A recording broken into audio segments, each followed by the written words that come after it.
दोस्तों सोचो क्या होगा जब एक आम सा कल्टीवेटर डायरेक्ट कल्टीवेशन के सबसे बड़े सीक्रेट यानी थर्ड स्टेप को अपनी आंखों से देख ले। आज के एपिसोड में एक ऐसा भौकाल मचने वाला है जहां वांगलिन का हेवन डिफाइंग बीट अचानक कंट्रोल से बाहर हो जाएगा। एक ऐसा जाइंट मिस्टीरियस डोर ओपन होगी जिसके सामने पूरे थंडर लेक की एनर्जी आउट ऑफ कंट्रोल हो जाएगी। और जब वांगलिन इस कॉस्मिक ड्रीम से बाहर आएगा तो उसकी एक सिंगल गेज यानी नजर से कॉर्पोरियल यंग स्टेज के पीक जीनियस कल्टीवेटर अपनी मौत को अपने सामने देखेगा और उसका जायंट थंडर बीस्ट देखते ही देखते राख बनने लगेगा और वो एरोगेंट कल्टीवेटर खुद घुटने पर गिरकर वांगलिन का गुलाम बनने की भीख मांगेगा। यह एपिसोड पूरी तरह से गूसबम्प और प्योर डोमिनेंस से भरा है। तो बिना किसी देरी के चलिए सीधा डाइव इन करते हैं आज की इस खतरनाक एक्सप्लेनेशन में। तो कहानी की शुरुआत में हम एक ब्लैक हेयर्ड आदमी को देखते हैं जो एक थंडर बीस्ट के बड़े से सर को सहला रहा होता है। उसकी आंखों में एक अजीब सी चमक होती है और वो खुद से कहता है कि उसे नहीं पता कि थंडर सेलेस्टियल रेल्म में किस तरह के ट्रेजर मिलने वाले हैं। उसे लगता है कि थंडर सेलेस्टियल टेम्पल के मैसेंजर्स आपस में बुरी तरह फाइट करने वाले हैं। वो ब्लैक हेयर्ड मैन अपने थंडर बीस्ट को एक लाइटनिंग रे में कन्वर्ट करता है और उड़ान भर लेता है। उसकी बातों से पता चलता है कि एक mysterious heaven defying bead southern domain में एस्ट्रॉइड फील्ड की गहराई में पहली बार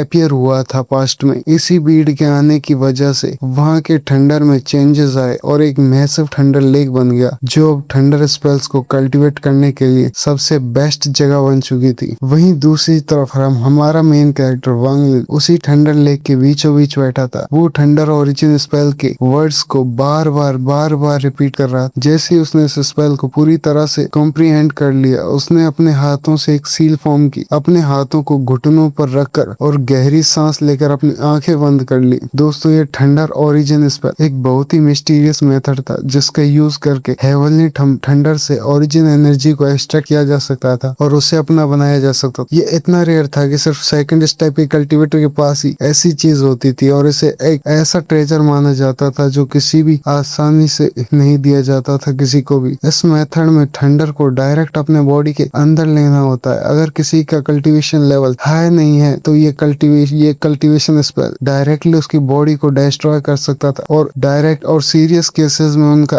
ओरिजिन सोल इंस्टेंटली खत्म हो जाता। लेकिन वांगलिन के लिए ये स्पेल बिल्कुल परफेक्ट था। दोनों ही पूरी तरह से थंडर से बने हुए थे। वांगलिन के आसपास थंडर के रिपल्स बनने लगते हैं और वो 9 अलग अलग सील्स को एक्सट्रीमली हाई स्पीड में प्रोड्यूस करता है जिससे थंडर अट्रैक्ट होने लगती है। पूरा थंडर लेक रंबल करने लगता है और थंडर के एक स्ट्रेंड यानी वो होता है ना वाइल्ड टाइप वांगलिन की तरफ अट्रैक्ट होकर उसमें समा जाता है। ये थंडर नॉर्मल थंडर से बहुत ज्यादा स्ट्रॉन्ग था। जैसे ही ये वांगलिन की बॉडी में एंटर करता है वांगलिन अपने स्पेल के थ्रू एक ह्यूज वॉर्टेक्स क्रिएट करता है जो रोटेट होकर उस थंडर के ओरिजिन एनर्जी को स्क्वीज आउट करने लगता है। ये प्रोसेस काफी लंबा था और पहली बार इसे यूज करना बहुत मुश्किल होता है क्योंकि बॉडी को थंडर रेजिस्ट करने के साथ साथ एनर्जी एब्जॉर्ब करनी पड़ती है। पर वांगलिन की थंडर बॉडी को सिर्फ थोड़ी अनकंफर्टेबल फील होता है और उससे कोई इंजरी नहीं होती है। कुछ देर बाद जब थंडर स्ट्रैंड कोलैप्स होता है तो उसमें से एक ट्रेस अमाउंट की इम्प्योर ओरिजिन एनर्जी बचती है। ये एनर्जी इतनी कम थी कि ध्यान से ना देखने पर दिखती भी नहीं, पर वांगलिन के लिए ये कोई अनमोल ट्रेजर से कम नहीं थी। एक फर्स्ट स्टेप कल्टीवेटर के लिए ओरिजिन एनर्जी एक लग्जरी थी जो सिर्फ एसेंडेंट स्टेज पर ही थोड़ी सी मिल सकती थी। वांगलिन अपनी खुशी को कंट्रोल करता है और उस इम्प्योर ओरिजिन एनर्जी को अपने ओरिजिन सोल की तरफ गाइड करता है ताकि उसे रिफाइन कर सके। पर तभी एक अचानक और शॉकिंग चेंज होता है। जैसे वो इम्प्योर ओरिजिन एनर्जी वांगलिन के ओरिजिन सोल को टच करती है वो एक वाइल्ड हॉर्स की तरह आउट ऑफ कंट्रोल हो जाती है। वो एनर्जी ओरिजिन सोल के साथ फ्यूज होने के बजाय सीधा हेवन डिफाइंग बीड की लोकेशन पर चार्ज कर देती है और अब सिर्फ एक इंस्टेंट में वो एनर्जी हेवन डिफाइंग बीड के साथ फ्यूज हो जाती है। वांगलिन की बॉडी के अंदर एक ऐसी थंडरस रोर गूंजती है जो बाहर किसी को सुनाई नहीं देती, पर वांगलिन को लगता है जैसे कोई बड़े पहाड़ों ने उसे बुरी तरह हिट किया हो। उसका चेहरा कम्प्लीटली पेल पड़ जाता है और उसकी बॉडी लगातार ट्रेम्बल करने लगती है। हेवन डिफाइंग बीड वांगलिन का कमांड सुनना बंद कर देता है और उसके आईब्रोज के बीच से बाहर निकलकर फ्लोट करने लगता है। ये सीन देखकर वांगलिन का दिमाग हिल जाता है। जैसे ही बीड बाहर आता है पूरा थंडर लेक वायलेंट हो जाता है और वहां से काउंटलेस थंडर ड्रैगन बाहर आने लगते हैं। इस फ्लक्चुएशन की वजह से आसपास के एस्ट्रॉइड से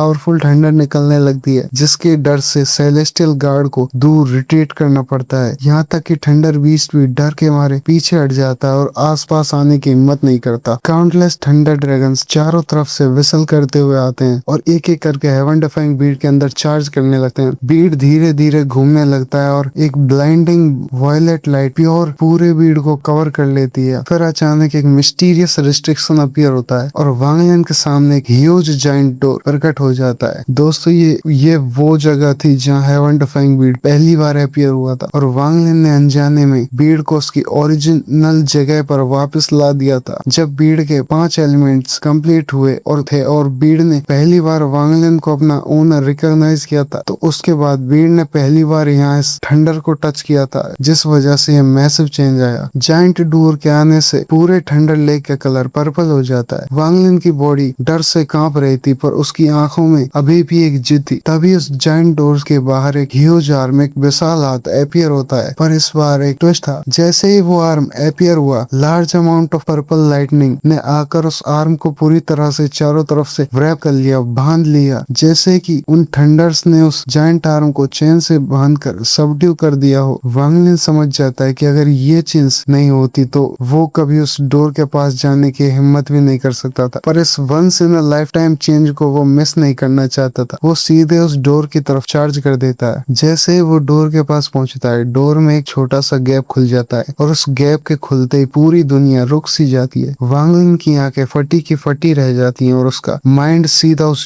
डोर के अंदर सक हो जाता है। वांग लिन का कॉन्शियसनेस एक एंडलेस केओस में पहुंच जाता है। वो देखता है कि ये स्पेस वही फैमिलियर जगह है, हेवन डिफाइंग बीड का स्पेस। इस स्पेस में हर जगह पर ग्लोइंग लाइट्स के बॉल थे। जैसे ही वांग लिन किसी वॉल ऑफ लाइट की तरफ देखता, वो लाइट बॉल अचानक से स्वेल होने लगती। देखते ही देखते वो लाइट बॉल एक जाइंट प्लेनेट के साइज ले लेती है। उन लाइट बॉल से एक पावरफुल और प्योर वाइटैलिटी का ऑरा निकलता है, जैसे कोई न्यूबॉर्न बेबी हो। स्पेस की डस्ट उनमें एब्सॉर्ब होकर लैंड मासेस, रिवर्स और ओशियंस क्रिएट करने लगती है। ये प्लैनेट्स कंप्लीटली नेचुरल थे, जिनकी स्पिरिचुअल एनर्जी बहुत रिच थी, बस वहाँ मोर्टल्स नहीं थे। लेकिन अगले ही पल वो प्लैनेट वापस डिग्रेड होने लगते हैं, जैसे टाइम रिवर्स हो रहा हो, और वापस एक छोटी सी लाइट बॉल बन जाते हैं। इस स्पेस में टाइम का कोई कॉन्सेप्ट नहीं था। वांग लिन सब कुछ भूलकर एक मिस्टीरियस पावर को सर्च करने लगता है। वो युगों तक स्पेस में वंडरिंग स्पिरिट की तरह भटकता रहता है। असल में वांग लिन दाओ को ढूंढ रहा था कि व्हाट इज दाओ। वो देखता है कि कैसे countless wall of light planet बनते हैं और फिर डिस्ट्रॉय हो जाते हैं। हर बार वो उस दाओ को ग्रैस्प करने की कोशिश करता है, पर हर बार फेल हो जाता है। धीरे धीरे उसमें लगने लगता है उसे कि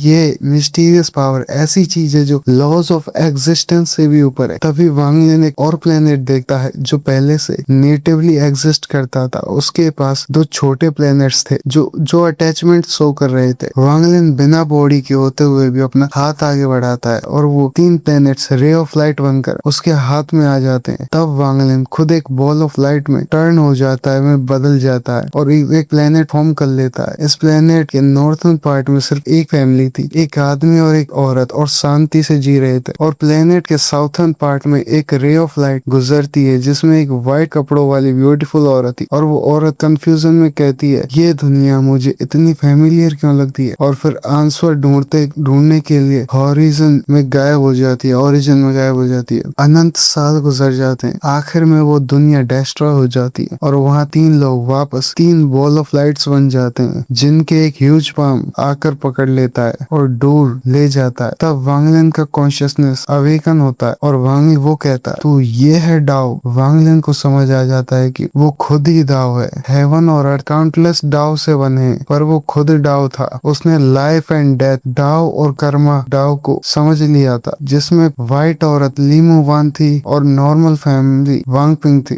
ये रियलाइजेशन उसके दिमाग में एक वेव क्रिएट करती है, जो उसके माइंड को हिला कर रख देती है। जैसे ही वांग लिन की आंखें खुलती हैं, वो देखता है कि वो वापस उस जाइंट डोर के बाहर है। वो जाइंट आर्म और डोर धीरे धीरे क्लोज होकर डेसिपेट हो जाते हैं, गायब हो जाते हैं। पर हेवन डिफाइंग बीड में अब एक बड़ा चेंज आ चुका था। पहले उस पे 5 एलिमेंट्स इनग्रेव थे, पर अब वहाँ यिन और यांग आ चुके थे। यिन को एक मून रिप्रेजेंट कर रहा था और यांग को एक सन, और दोनों बीड को हाफ कवर कर रहे थे। ये बीड वापस वांग लिन के थर्ड आई के बीच एंटर कर जाता है। वांग लिन को रियलाइज होता है कि उसने अभी जो एक्सपीरियंस किया वो कोई आम सपना नहीं था, उसने उस डोर के अंदर थर्ड स्टेप को देखा था। अगर ये बात ओल्सियस जैसे कल्टीवेटर को पता चल जाती तो वो अपना प्लेनेट टियान्यून, अपने सारे मैजिकल ट्रेजर्स और स्पेल से सब कुछ छोड़ने को तैयार हो जाता है इस एक अपॉर्चुनिटी के लिए। उनके लिए थर्ड स्टेप एक अंधेरा रास्ता था जिसे वो ढूंढ रहे थे, पर वांग लिन जो अभी भी उन पावर्स के सामने एक चींटी के बराबर था, वो एक ऐसी चींटी बन चुका था जिसने डायरेक्टली थर्ड स्टेप को एक्सपीरियंस कर लिया था। इसी बीच एस्ट्रॉयड फील्ड के बाहर से एक ब्लैक हेयर्ड आदमी जिसका नाम सेंगोंग हु था, उसने ब्लैक आर्मर थंडर बीस्ट पर वहां पहुंचा था। मतलब कि अपना उसका एक बीस्ट था वो जिसने आर्मर पहन रखा था ब्लैक। वो थंडर सेलेस्टियल टेंपल का एक लेवल 2 मैसेंजर और कॉर्पोलियर यांग स्टेज का कल्टीवेट था। उसकी कल्टीवेशन लेवल इतनी हाई थी कि वो directly nirvana square stage enter करने के बहुत करीब था, पर जैसे जैसे वो करीब आता उसे लगता कि यहाँ इस थंडर एनर्जी में बहुत ज्यादा वायलेशन है, मतलब बहुत वायलेंट और टेरिफाइंग है। जैसे वो आखिरी एस्ट्रॉयड क्रॉस करता है वो देखता है कि सामने का मैसिव थंडर लेक आधा हो चुका है और उस लेक के ऊपर वांग लिन फ्लोट कर रहा था। वांग लिन की बॉडी में लार्ज अमाउंट में थंडर मूव कर रहा था और उसके बाल हवा में उड़ रहे थे। सेंगोंगो के आने से वांग लिन अपनी आंखें धीरे से खोलता है। भाई लोग, वो आंखें वो कोई नॉर्मल आंखें नहीं थी, उन आंखों में पूरी दुनिया और उसके सारे लॉज ऑफ द वर्ल्ड्स बसे हुए थे। ये आंखें हेवंस और अर्थ के आर पार देख सकती थी। ये एक ऐसा शॉकिंग ऑरा था जैसे वांग लिन खुद हेवनली डाओ बन चुका हो। ये ऑरा उस लेवल का था जैसे दरवाजे के बाहर दिखने वाला जाइंट आर्म, जिसे देखकर कोई भी इंसान खुद को एक मिट्टी के जर्रे जैसा महसूस करे। वांग लिन कैजुअली सेंगोंग हु की तरफ देखता है। ये एक गेज, सिंगल लुक सेंगोंग हु के लिए किसी मौत के फरिश्ते से कम नहीं था। जैसे ही वांग लिन की नजर उस पर पड़ती है, सेंगोंग हु को लगता है कि जैसे उसकी बॉडी के अंदर काउंटलेस थंडरबोल्ट ब्लास्ट हो गए हों। उसकी बॉडी पूरी तरह फ्रीज हो जाती है और इस दुनिया में उसके लिए सिर्फ वांग लिन की आंखें ही एग्जिस्ट करती हैं। सेंगोंग हु का दिल इतनी तेजी से धड़कता है कि जैसे फटने वाला हो। उसका खून और ओरिजिन एनर्जी क्रेजी तरीके से सर्कुलेट होने लगती है। सेंगोंग हु अचानक टेरर फील करता और चीखता है, ये पावर क्या है? पर वो एक इंच भी नहीं हिल पा रहा था। उसकी हालत इतनी खराब हो चुकी थी कि उसे लगने लगा था कि अगर उसने अपनी सारी ओरिजिन एनर्जी भी यूज नहीं की तो वो इस गेज के आगे, इस नजर के आगे तुरंत कोलैप्स हो जाएगा। सेंगोंग हु ने अपनी लाइफ में 1000 साल कल्टीवेट किया है, पर यहाँ तक कि थंडर सेलेस्टियल टेंपल के लॉर्ड से मिलने पर भी उसे इतना डर नहीं लगा था जितना इस एक लुक से लग रहा था। वांग लिन अपनी थर्ड स्टेप के डाउ सीकिंग स्टेट में था और उसकी नजरों में अभी हर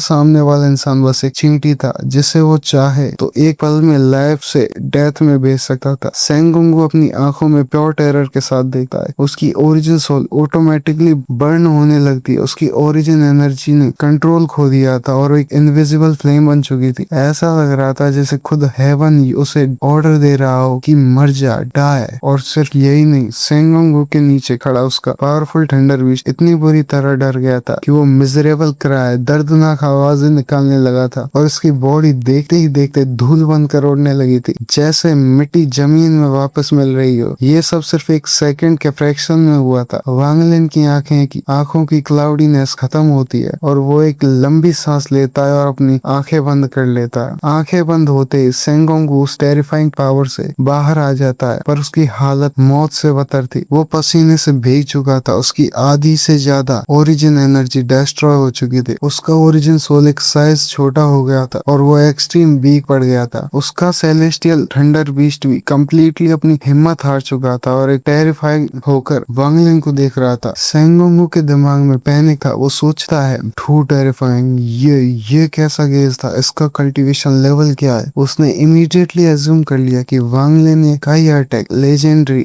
डाउ साइट था। ये एक ऐसी मिथिकल टेक्निक थी जिसके बारे में सिर्फ अफवाहें थी कि काउंटलेस ईयर्स पहले ऑल हेवन स्टार सिस्टम में एक पावरफुल पर्सन आया था जिसने इस सिंगल स्पेल से स्टार के सारे सेकंड स्टेप कल्टीवेटर्स को हरा दिया था। सेंगोंग हु का सारा एरोगेंस और अकड़ धूल में मिल चुका था। जब पावर गैप कम होता है तब लोग लड़ने की सोचते, पर जब पावर ऐसी हो जिसे चैलेंज करना इम्पॉसिबल हो तब लोग सिर्फ एक चीज सोचते हैं, सरेंडर। उसका फियर अचानक से फैनेटिसिज्म में बदल गया। वो अपने बीस्ट से उतरता है और रेस्पेक्ट के साथ वही खड़ा हो जाता है। तभी उसकी नजर वहां बैठे एक इल्यूजनरी यिन पपेट और एक सिल्वर हॉर्न थंडर बीस्ट पर पड़ती है। ये देखते ही उसका का माइंड ब्लो हो जाता है कि लेजेंडरी पावर वाला सीनियर भी थंडर सेलेस्टियल टेंपल का मैसेंजर है। वांग लिन अपनी आंखें वापस नॉर्मल स्टेट में खुलता है। वो अब समझ रहा था कि उसने जो देखा वो एक्चुअली में थर्ड स्टेप था। वांग लिन कामली सेंगोंग की तरफ देखता है और उसकी मेंटल स्ट्रेंथ अब इतनी स्ट्रांग हो चुकी थी कि वो ऑलसियर के सामने खड़े होने पर भी टेंस नहीं होगा। वांग लिन के